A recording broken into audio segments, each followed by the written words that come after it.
Hello everyone. So today I am here for the site update at the Fairfield Apartment, Abijo. My name is Anita and I have a guest with me that will be sharing more insights into what is going on at the Fairfield Apartment. Hello engineer, can we meet you please? Thank you, Anita, for having me.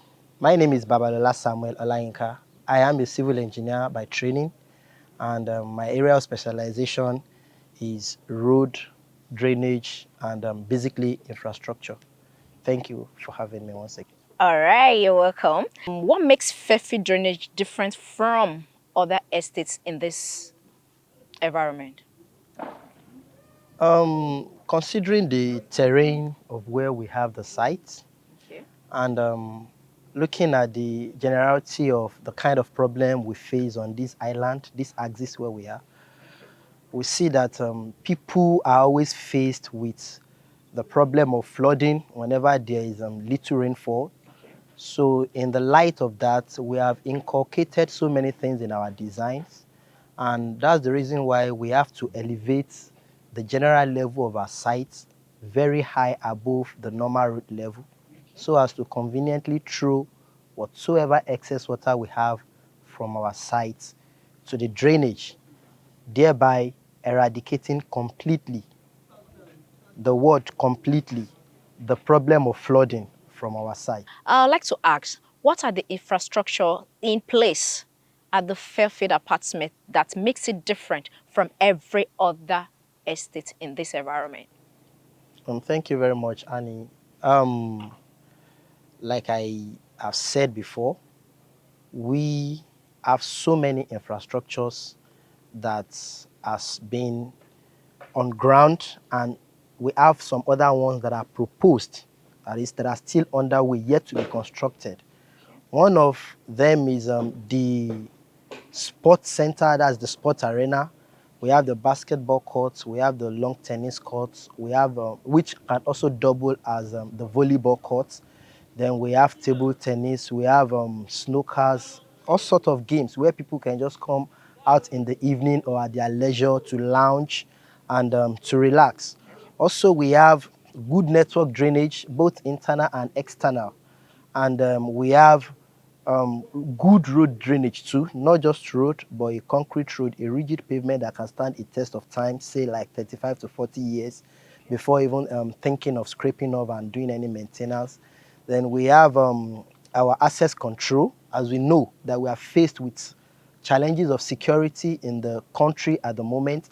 And so the security of whosoever that is going to be our clients in this estate is of paramount importance to us. So we have access control, which is underway, is under construction.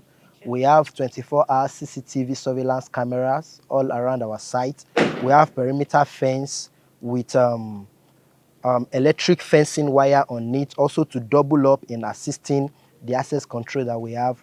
And we have some other services that will also come up by the time the estate starts running in full gear. So for now, these are the ones I can just mention. Like I said, we have ones that are on ground, and we have some other ones that are still going to be done, but have not been done as I speak with you.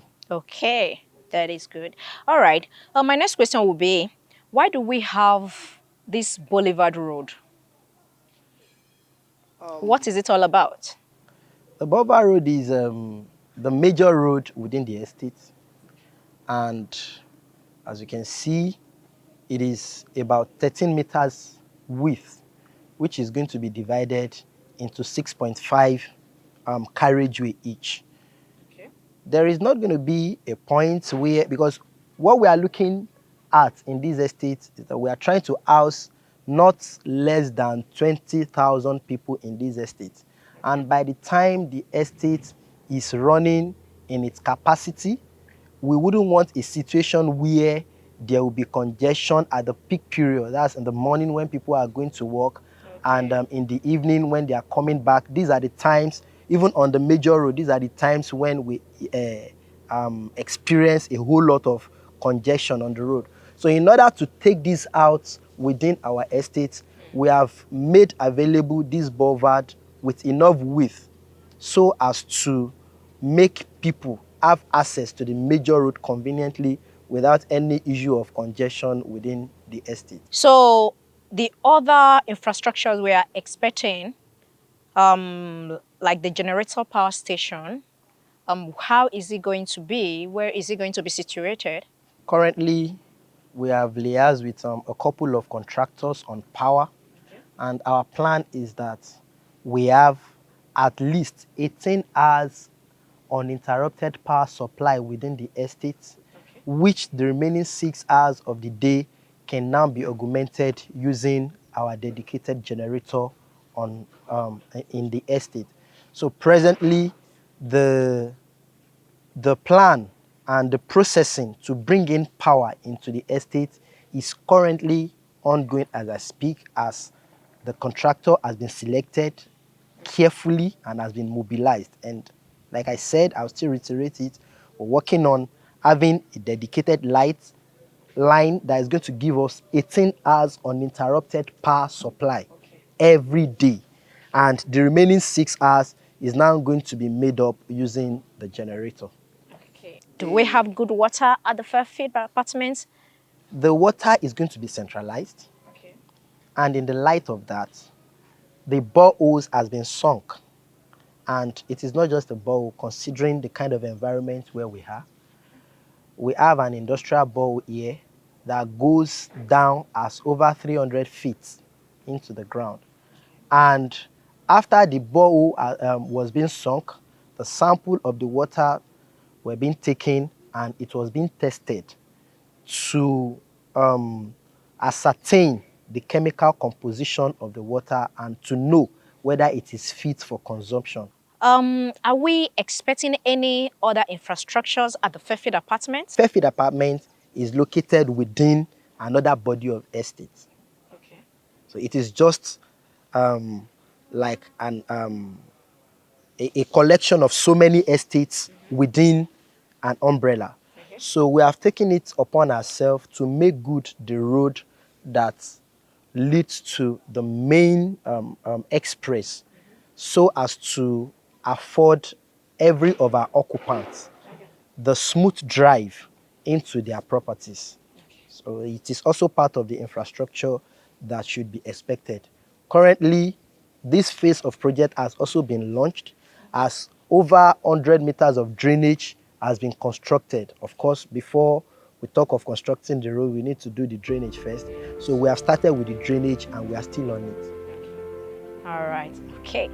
Thank you very much for this time. Now, you too can be a part of what is going on, because this place is going to be a community of about 20,000 people.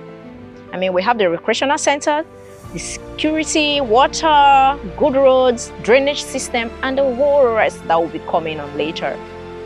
Why not log on onto our website today at www.middlechase.com or call one of the numbers showing on your screen. I remain Anita Ogale.